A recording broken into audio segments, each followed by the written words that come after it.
Amém, amém.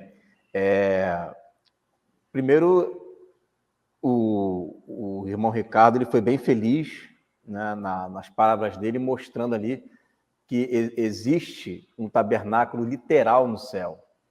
Né? Existe esse tabernáculo e está lá.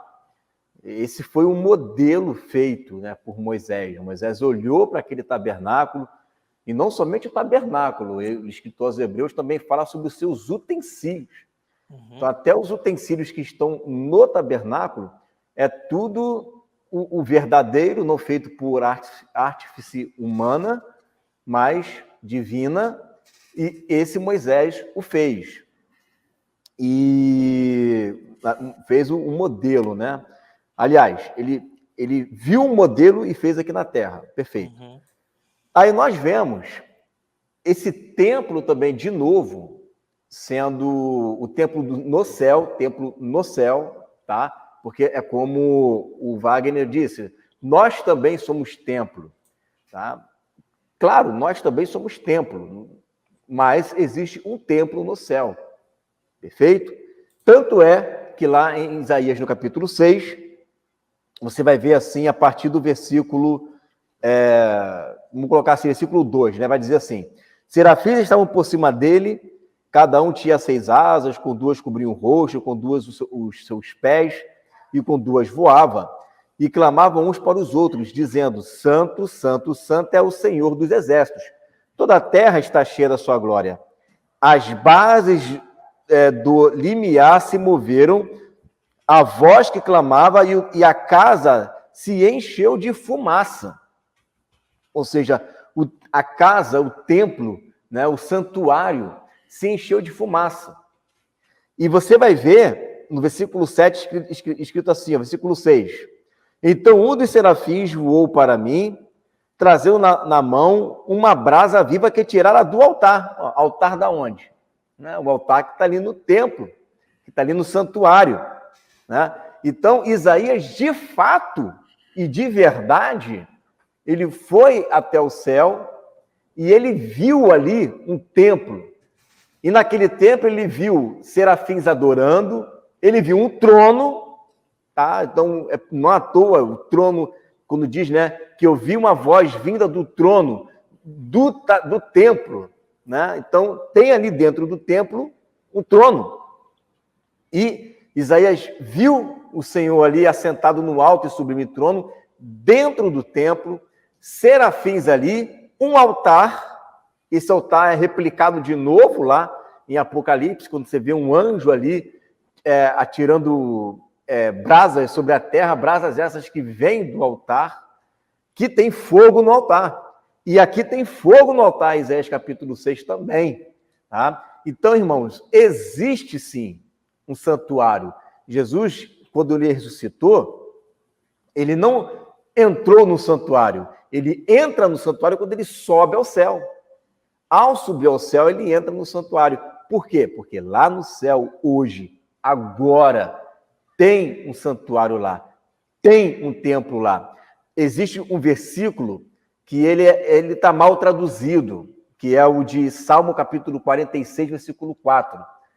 E a má tradução diz assim, ó, há um rio cujas correntes alegram a cidade de Deus, o lugar santo das moradas do Altíssimo.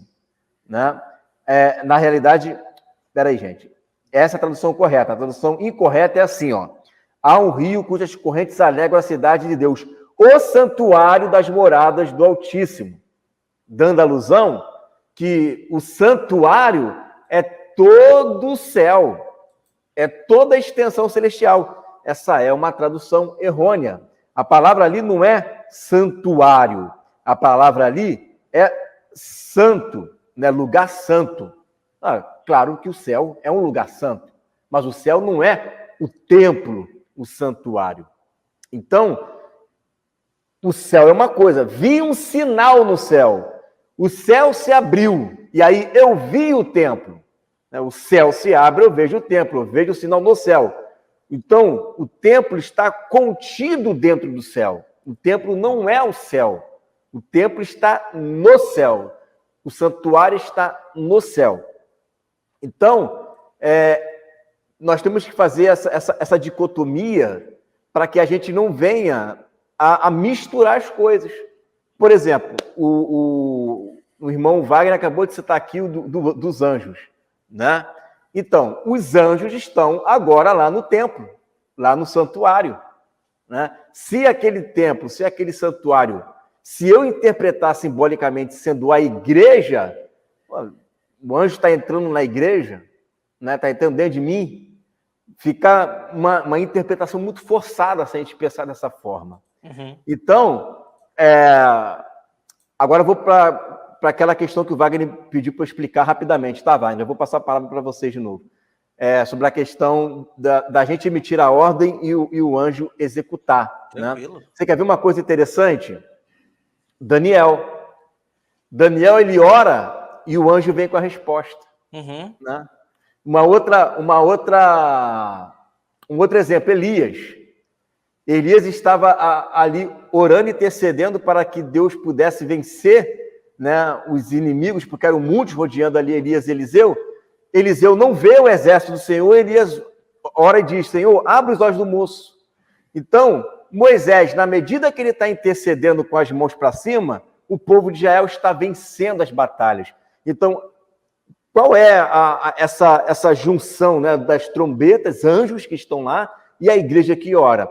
A igreja que ora, a igreja que intercede, a igreja que serão as duas testemunhas, na medida em que ela profetiza, o anjo, ele é acionado, vamos colocar assim, ele é acionado, porque a nossa oração faz com que haja movimentação no céu. Afinal de contas, os anjos foram criados para nos servirem, né? Eles estão ao nosso serviço.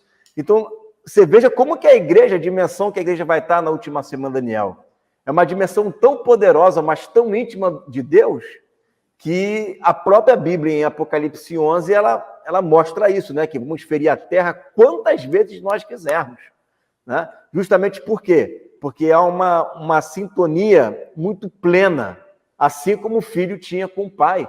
Nós temos também, justamente por causa da chuva ceruja, que vai proporcionar esse amadurecimento da igreja, né? A ponto de a gente conseguir ficar tão ligado, mas uma conexão tão perfeita com o Pai, que é só a gente emitir a ordem e os anjos vêm e obedecem. Olha que maravilha, né? Que vai acontecer nesses dias. Interessante, né? Olha só. E os 7 anjos que tinham as 7 pragas saíram do templo. Quem é que tem acesso ao templo? Ao santuário interior dele? São os sacerdotes. Uhum. Né? E aí você vai ver vestimentas, linho puro e resplandecente, cingidos com cintos de ouro pelos peitos. Aí você vai ver o seguinte, né? Que essas vestes que a gente percebe aqui, de linho puro, né? Isso são vestes que a gente observa sacerdotais, né? São vestimentas sacerdotais. Você não vê, eu pelo menos não encontrei, né? Nenhum outro anjo que tenha as mesmas vestimentas que ele, né? Então, é como você falou, remete à igreja. Eles representam a igreja. E por isso eles têm funções sacerdotais. É uma coisa misteriosa isso, né? É misterioso. Sim. Isso daí. Como que pode, né? Anjos terem... Eles não são sacerdotes, mas eles estão... É como se fosse Davi, né? Davi não era sacerdote, mas pôde entrar lá no templo e comer dos pães, né? Parece que uma concessão divina para aqueles anjos que estão ali. Da mesma forma, os serafins que estão lá dentro. Então, a gente vai ver um outro exemplo, também o irmão Ricardo citou, tem a ver com os 24 anciãos. Qual é o mistério dos 24 anciãos ali? Eles depositam suas coroas, né, aos pés do Senhor, eles estão ali adorando ao Senhor, têm vestes brancas, têm coroa e se assentam em trono. Quem é que ia no templo adorar ao Senhor, que simboliza esse número 24 aí? São os 24 turnos de adoração, né? Então, você vê que o céu, ela está como que se tivesse ali em subdivisões entre os anjos, e essas divisões, uma coisa aponta para a justiça de Deus, uma outra coisa aponta para Jesus, aquela questão dos 4 evangelhos, né, que está ali nos 4 seres viventes, né? Uhum. Uma coisa aponta para a igreja, né? Uma outra coisa aponta para um outro aspecto da igreja. Então, parece que quando Deus foi montando as peças celestiais, ele montou todo o modelo dos anjos pensando na igreja. Uhum. Né? E assim ele também montou o tabernáculo pensando na igreja, porque nós somos o templo de Deus também. Né? Então, tudo que está no céu, olha que interessante isso, né? Tudo que está no céu, tudo que a gente observa ali, inclusive em Jesus. Jesus é o Filho do homem. E Jesus em tudo se fez semelhante aos homens. Né? Essas dispensações celestiais, quando a gente olha para ela, a gente está olhando para personagens, figuras, construções, né, ações que, quando Deus olha, ele lembra para a igreja. Ele está olhando para ela, está olhando para a igreja. Até no trono dele existe um arco, e é um arco da aliança que ele fez com Noé e fez com a terra. Em todo tempo, Deus está cercado de símbolos ali e construções que o fazem enxergar 24 horas por eternidade, que ela não tem nem dia de noite, né? Por eternidade da igreja. Né? Eu vejo o amor de Deus nisso, eu vejo um projeto, um eterno propósito. Né? Um eterno propósito de Deus, onde ele monta todo o seu exército de anjos pensando na igreja, no seu filho, né? E nos muitos irmãos. Está tudo ali. Né? Em todo tempo você vê essas construções, esses símbolos. Na sua criação celestial, tudo ali a gente consegue observar um pouquinho de cada um da igreja. É magnífico, Deus é muito sábio, né? E mostra o amor que ele tem por mim e por você, e por nós, né? Por cada um de nós, essa montagem, né, que ele faz no mundo, no céu, né, no mundo celestial, onde tem a cara dos seus filhos, né, dos filhos do Altíssimo. Uhum, exatamente. Muito bom. Vamos lá, né? Um dos 4 animais. Então, quer dizer, foi 2. Uhum. Né? A gente vê ali leão, águia, homem, né? Boi. Foi um. Eu não sei qual foi, não mostra aqui, mas foi um. Pode ser o leão, de repente é o leão, né? Cara de leão, né? O rugido. Né? Chegou lá e deu aos 7 anjos. Olha, preste atenção. Né? Aqui no versículo... Cadê aqui? Onde é que está o versículo? Ó, versículo 1, vocês leram na semana passada, diz assim: vi outro grande e admirável sinal no céu, 7 anjos que tinham as 7 últimas pragas. Uhum. Já tinha sido lançado já pragas já. As pragas já estavam acontecendo. Mas essas são as 7 últimas pragas. Por quê? Começou com trombeta. Uhum. Agora são as 7 taças. Né?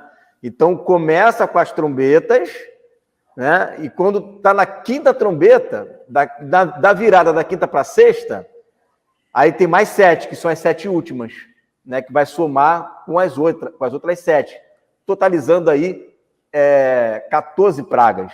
Essas são as 7 últimas. E são as 7 taças de ouro, porque nela finaliza toda a ira de Deus. Então, você veja que são... anjos, eles não tinham, né, essas taças nas mãos, eles são responsáveis pelas últimas pragas e eles saem do santuário. Né? Eles saem desse templo. Você veja como que o céu está interagindo. esses querubins, não, esses seres viventes, né? Esses seres viventes aqui, eles são interessantes porque são eles que chamam, nós já estudamos sobre isso, né? Tá lá no início, lá no Apocalipse 6, são eles que chamam os cavalos. Isso. Né? E cada ser desse, cada cabeça, né? O boi chama um, a águia chama outro, um homem chama outro, e o leão chama outro. Interessante isso, né? Cada um tem uma função específica e chama mesmo para aterrorizar a terra. Seres de adoração, hein? Eles param de adorar por um momento, porque eles estão ali dia e noite. Santo, santo, santo é o Senhor Deus Todo-Poderoso, aquele que era, que é e que há de vir. Santo, santo, santo é o Senhor Deus Todo-Poderoso, aquele que era, que é e que há de vir. E eles param de adorar para começar a lançar as pragas e os cavalos sobre a terra. E um desses seres viventes, ele entrega 7 taças. Daí você vê uma certa hierarquia também, né? Tanto é que dizem, né, tradicionalmente, que são querubins, serafins, arcanjos, né? E os anjos ali. Bom, eu não posso confirmar isso, tá? Mas tradicionalmente seria essa a hierarquia. Os querubins acima dos anjos. Até porque Satanás era um querubim, né? Ele era um querubim. Então, dá-se a entender que essa é uma classe bem poderosa lá no céu, tá? De querubins. Só que Satanás era um querubim, só que era uma classe ainda maior, que era ungido. O que é um querubim? Né? Que tem 4 cabeças ali. Né? São seres da guarda, né? Que ficam defendendo ali, guardando alguma coisa ali. Esses seres viventes aqui, que possuem, né, essas cabeças, um deles entrega essas taças. Provavelmente aqui já está o quê? Na metade da última semana, já passou, né? Já passou e na metade da última semana. São os últimos momentos, vamos colocar assim, não da igreja, né? Mas para que venha o dia do Senhor. E aí eu entendo, fazendo um link com o Wagner, que ele focou bastante na questão da vestimenta, que já estão nos preparando para o casamento. Exato. É justamente Apocalipse capítulo 6, na época em que está havendo ali no 5º selo, mártires, mártires, mártires, porque a besta já saiu do abismo, é que Deus vai lá e entrega vestes brancas, né, para aqueles que estão ali no mundo dos mortos. É um momento de santidade. Até no mundo dos mortos, eles estão sendo vestidos de vestes brancas. Tá? Então, essa passagem aqui está mostrando que está acontecendo, vai acontecer algo e está acontecendo algo já na metade da última semana. Isso aqui já é a metade da última semana. Por que eu sei disso? Porque as taças elas começam a serem derramadas quando a besta se levanta. Não à toa, nos versículos anteriores, né, foca um pouquinho nisso. Foca como? Os vencedores da besta. Né? Aí parece que ele está falando dos vencedores e volta lá atrás no tempo. Exatamente. Antes de vencerem a besta. Né? Mas por que ele está mostrando isso? Está vendo aqui os vencedores? Eu vou te mostrar como é que eles venceram, olha só.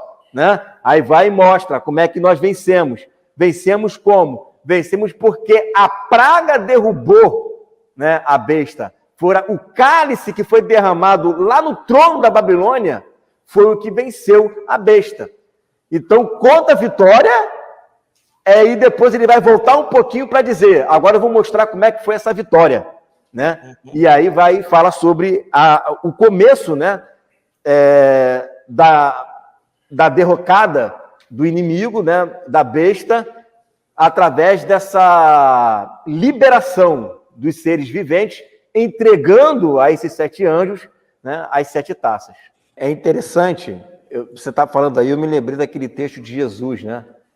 Quando ele estava para ser crucificado, aí ele falou, se eu quisesse, eu pediria ao meu pai, ele enviaria centenas, milhares de anjos para me defender, se eu quisesse.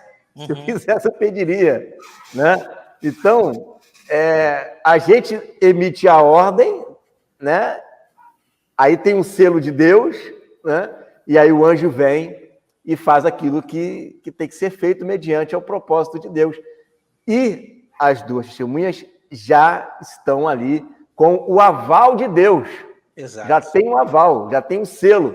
Né? Agora é a hora dos anjos trabalhar. Por isso essa agitação no céu, essa agitação toda no céu, é porque eles estão trabalhando ao nosso favor. Por isso o céu está todo esse alvoroço lá, praça até feira. Né? Entra, sai, entra e sai, vai para cá, todo mundo, um monte de gente, né? Entrega a taça, vai oração e joga brasa, né?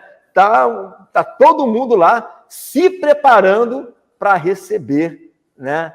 O grande casamento, né? A igreja, né? A vinda de Jesus, né? O céu está ali, né? Chegou o grande momento, né? Chegou o grande momento de receber. Então vamos lá, ó. E o templo encheu-se com a fumaça da glória de Deus e do seu poder, e ninguém podia entrar no templo. Olha aí, como é que... não tem como eu simbolizar isso, né? Não. E ninguém podia entrar no templo até que se consumassem as 7 pragas, ou seja, as taças. Né? Isso. Quando se consumir a taça, aí Jesus volta. Olha que interessante, gente. Preste atenção nisso aqui. Isso aqui é muito interessante. Vamos lá. Versículo 8 é um versículo incrível. Olha só. O templo se encheu com fumaça. Ponto. Isaías capítulo 6. Quando Deus ele vai dar a ordem para que Isaías ele venha profetizar contra Israel, o templo também se enche de fumaça. É a mesma coisa. Né? Se enche de fumaça, os umbrais começam a tremer ali. Né? Por quê? Agora Moisés está incumbido de falar contra o povo, chamar o arrependimento e também fala sobre castigo de Deus. Ponto. Ok. Aí diz assim, ó, ninguém podia entrar no templo. Ninguém pode entrar. Não significa que ninguém pode sair. Tem gente lá dentro ainda. Como é que você sabe que tem gente lá dentro? Porque em Apocalipse capítulo 14, no final, no dia do arrebatamento, sai um anjo de lá de dentro do templo com uma foice na mão. Né? Então, não pode entrar, mas quem está dentro pode sair. Tá? E aí, ó, não pode entrar no templo significa o quê? Que vai chegar um momento em que vai ter gente entrando novamente no templo. Né? Vai chegar um momento em que vai entrar no templo. Só que só pode entrar no templo novamente depois que acabar as pragas. Acabou a praga, aí você tem que estar estudando com a gente para entender isso, né? Acabou a praga, 7ª trombeta, a igreja é glorificada, e você já estudou conosco que nós vamos, né, ter acesso ao céu. E aí já não tem mais fumaça, e nós teremos acesso ao templo. Olha que interessante, né? Então, quando tiver na última semana de Daniel, na metade da última semana, o templo se enche de fumaça, ninguém pode entrar, acabaram-se as pragas, está liberado para entrar. Quem é que vai entrar no templo? Quem é que vai ter autonomia para poder entrar lá no templo? Se Apocalipse, acho que deixa eu ver aqui, senão eu não quero adiantar o assunto, mas fala da grande multidão. Acho que nós já lemos isso, né? E que ele serve dia e noite no seu santuário. Já passamos por esse texto? Já lemos. Já. Ele serve dia e noite no seu santuário. Dia e noite para o nosso tempo, mas lá no céu não tem dia e noite. Significa que existem turnos de serviço de adoração. Né? Então, esse versículo aqui, ele é chave para dizer o seguinte, Apocalipse 15, 8, é um versículo chave. Primeiro, o templo vai continuar existindo. Segundo, vai ser liberado acesso ao templo, a esse santuário. Tá? E terceiro, a igreja vai entrar quando? Vai entrar quando acabar as pragas né? E apagar a fumaça, e vai ser liberado o acesso para a igreja começar a ter os seus turnos de adoração, os seus turnos de serviço também no santuário celestial. Não à toa, foi visto no céu um grande sinal, e é a igreja em cima do mar de vidro.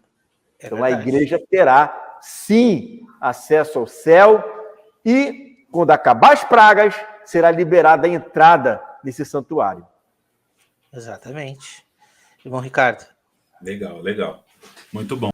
Amém. E te percebe o seguinte também, é uma coisa que a gente tem que estar atento, que quando se cumpre a sétima trombeta, ali é a expiação. Expiação, entrada direto, né, para o sétimo milênio. E aí entra o que está em Hebreus capítulo 10, né, que a lei, né, e tudo que aconteceu lá são figuras, mas não exata. Por que não é exata? Porque não é na volta de Jesus que Jesus chegou, tem tabernáculo, não é aí. Tem coisas para acontecer, sim. Tem coisas para acontecer. Claro que é no sétimo milênio. Claro que é, né, a última festa. Sim, mas ainda vai ter algumas coisas para acontecer.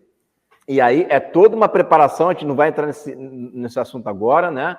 Mas o fato é que o tabernáculos acontece aqui na terra, porque as nações terão que subir a Jerusalém, as nações terão que adorar o Senhor em Jerusalém, mas a gente está vendo aqui vários textos que mostram a igreja também comemorando o tabernáculo, só aqui em cima do mar de vidro, com palmas nas mãos.